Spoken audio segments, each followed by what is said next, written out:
Hi, how are you? We're going to talk about the heart of my work, and that is taboo topics. So, when I talk about having a breakthrough with burnout, what I'm really talking to you about is finding your release point.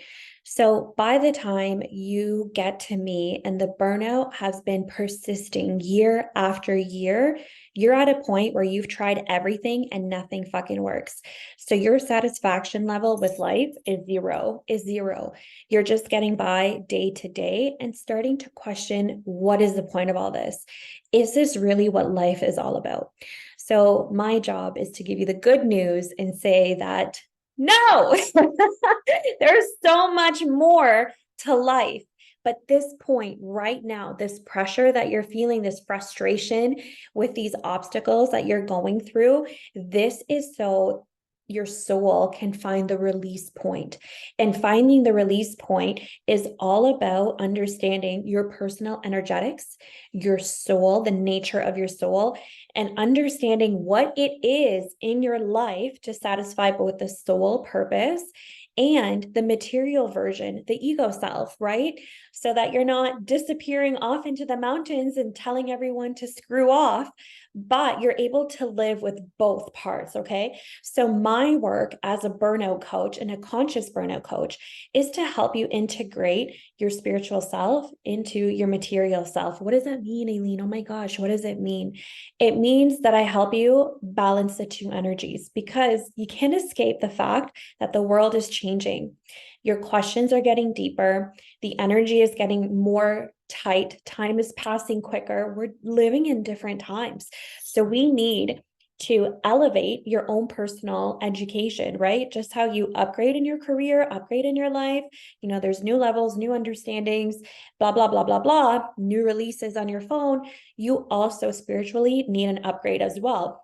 So, what that means is that there's probably been, I can bet from the age of 30, 37, 41, 42, there's been a series of events that you have experienced where you're like, oh my God, it was either death, it was either a divorce, you either had a child, you had a career change. There's a catalyst of transformation where you may have gone into that transformation a little unwillingly, and you brought with you all your pretty little baggage, and you didn't know how to drop off that extra layer of skin and truly embody a transformation for the next level, right?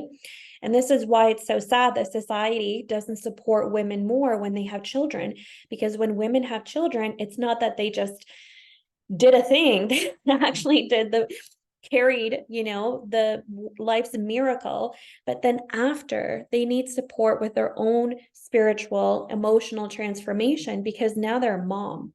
That's a huge amount of overwhelming information that you're dealing with all at once, right? So before, when we lived in a non-patriarchal society, our ancestors understood this on an intuitive level and surrounded women. Okay, we supported women, uplifted women, nurtured women, and helped them bring their spirit back up after going through such a massive transformation. With the patriarchy, that's all been set aside, and it's very focused on conservative values. It's focused on, well, we don't like the patriarchy around here, and there's no point of explaining it. But what the patriarchy has done is pitted women against each other and said, oh, you can't handle a maternity leave, oh, you can't have kids, and just found different ways and different reasons in which performance then became an attack issue. So I was like, you're not working hard enough, you're not dedicated enough. And it became this psycho-social economic war, woman against woman, family against family, race against race, to see who would survive more and survive better, I guess, in a capitalistic society. And we broke away from our value center. So over time, what that has done is hardened a lot of people. It's created a lot of frozen emotional energies. A lot of people have lost hope. A lot of people are living with continuous despair and anger, resentment, and don't know where to place it.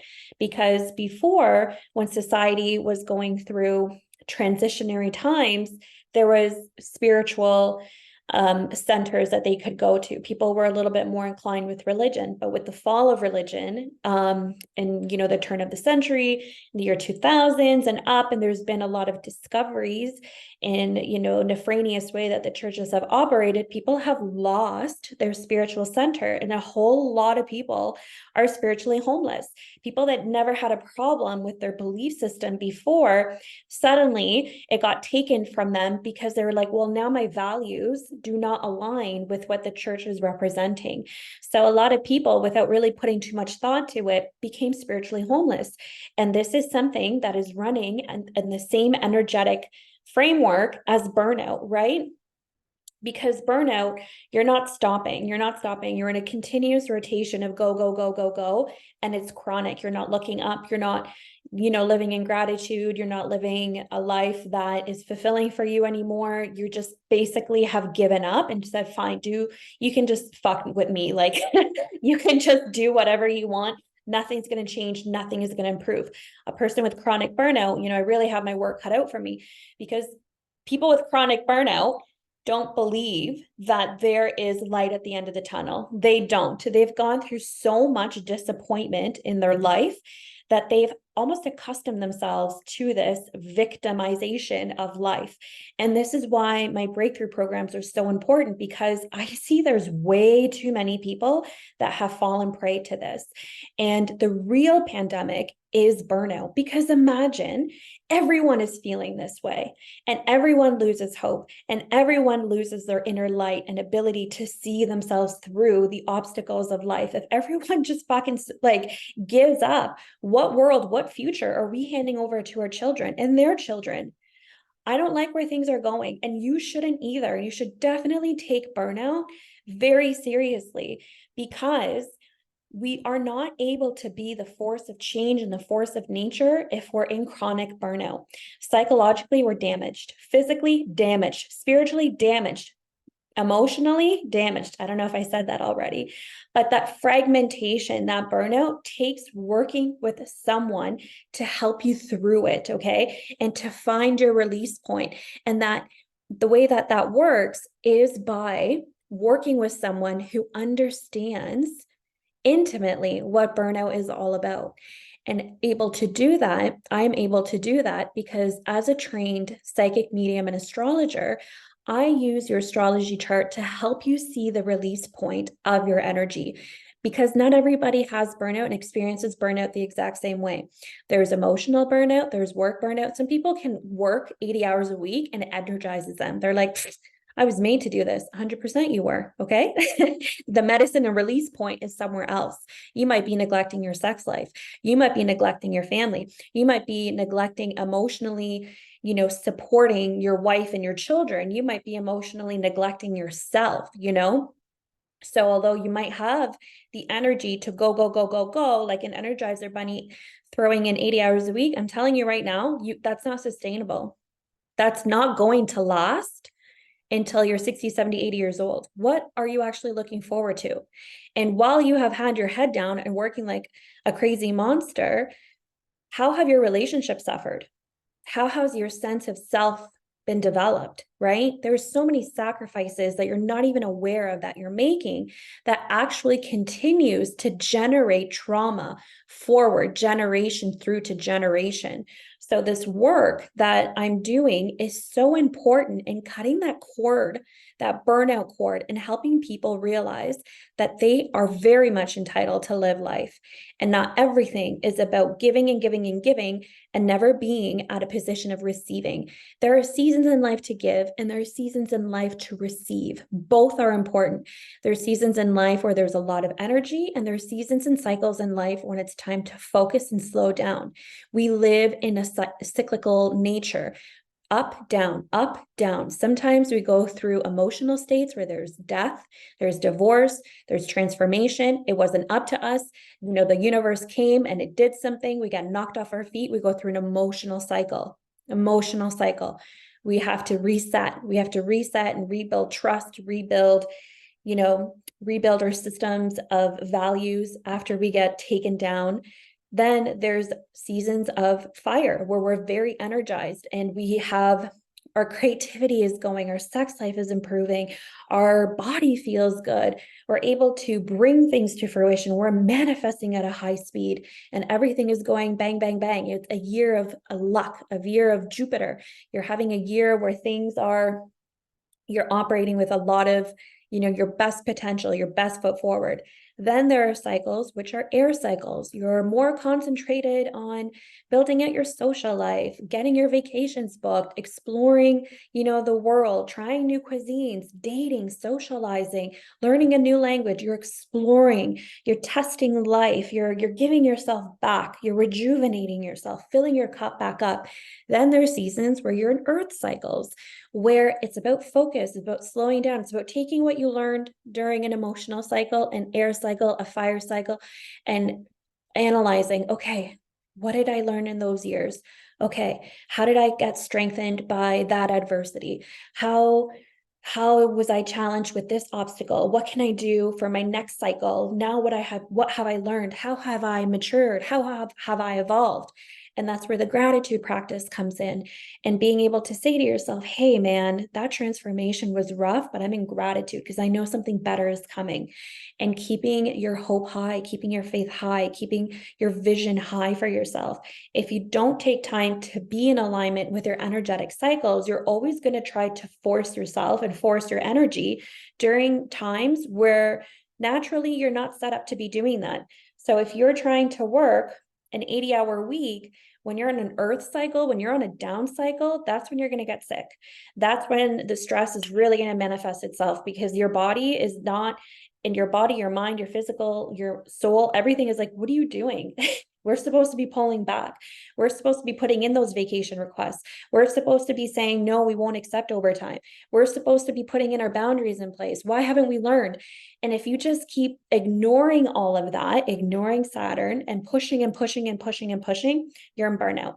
So if you haven't yet built the awareness of like when you're in an elementary cycle, we need to have a conversation, because having that breakthrough, that release point, is actually going to be a lot easier for you to understand. And I love it, because once you see it and you get it, you'll be like, oh, oh my gosh. So what year was I in a fire cycle, Eilyn? And then we'll go back and we'll check and we're like, okay, well, this is when your progressed moon was in Leo and it was in the year 2006. And they'll be like, I remember that year. Oh my God, I ran a marathon. I got promoted. I was dating like crazy, had better sex. Well, there you go. And then what happened when you moved out of fire into an earth cycle? I got depressed because then everything went away. Exactly. Because you didn't know how to sustain the energy from the fire cycle and move into an earth cycle. You didn't allow yourself the space to integrate everything that you did. You created a high, and then you were chasing the high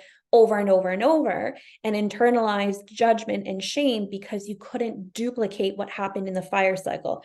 So then you got to wait again for your next fire cycle, and you're constantly chasing. Okay. Are you seeing it? Are you seeing how you're always chasing the imaginary dragon? So it's a mental thing. So when it comes to having a breakthrough and taking power of your life and controlling your life, it's recognizing the narratives that live inside your head. It's about training the mind and being focused, being patient, living in compassion, and living with self-integrity to be able to see yourself through things. If you didn't have a big financial year when you're going through an earth cycle, that's okay. There's some karma that needs to be released there. There's some financial literacy that needs to be upgraded. There's some investments that need to be moved around. These challenging times with finances make you a shrewd investor. It will help you when you come back around to a fire cycle, to an air cycle, because it's not up to you to determine how things are going to go. This is where surrender is very, very important. Okay. So this is all the amazing stuff that we talk about inside of my containers, my one-to-one mentorship. And the whole purpose of me jumping in here was to give you an invitation and a little flavor of how to think of your burnout differently, how to think of your stagnation differently, and knowing that you have everything inside of you right now to turn the power on, to activate, okay? To activate yourself, because you burned out. You burned out when you were in an earth cycle trying to act like a water cycle. You burned out in a water cycle trying to act like an earth cycle. Okay. It's going to make more sense when we start doing the work. But once you start putting it together, you're like, oh my gosh, I get it now. I don't have to repeat that. I don't have to force that. The universe does have my back. Manifestation does work. There is some intelligence to this. Oh my God, there's a whole intelligence to the whole design of this universe. It's amazing. I'm in love with my life. Vitality, right? Once you hit vitality, guess what happens? You age in reverse. You do. You get younger. The weight is not staying on your body anymore. You're sleeping longer. You're having more sex. You're more prone to thoughts of eroticism because you're not burnt out anymore. You're not chasing this imaginary dragon trying to live in a capitalistic society with impossible standards, but you're like, I want to feel good. I'm in an air cycle. On an air cycle, I dress differently. I'm more sexy. I wear dark lipstick. I want to go out with my friends. I want to be seen. I want to be complimented. I want to highlight my hair. I want to do all the things. So when you're getting those little nudges, hey, go book that salon. I'd be interested to know if you're in an air cycle. Okay. So here's a little flavor of my coaching. And I'm going to drop a little PDF here to give you some more insights into your elemental cycles when you DM me the word element. Okay. So when I see that, I'll pop into you, I'll send you a message and we will get started. So my one-to-one containers are currently open. I'm taking on 2 more clients before the end of the year. And also very exciting, I'm going to be opening up a group program calling Heal Your Whole Self. That rolls out in January. Super affordable program and it's hot. Okay. This program is going to take you from drab to fab, drab to fab. I'm in an air cycle right now. So life is fun. Life is fun. There's a lot. I have energy for this now. Okay. I just came out of an earth cycle. So now it's my job to wind you up, get you excited, and get you into these containers and fucking reclaiming your energy so 2024 can be the best year of your life. Okay. Turn on your notifications and keep an eye out for future emails. Have a great day.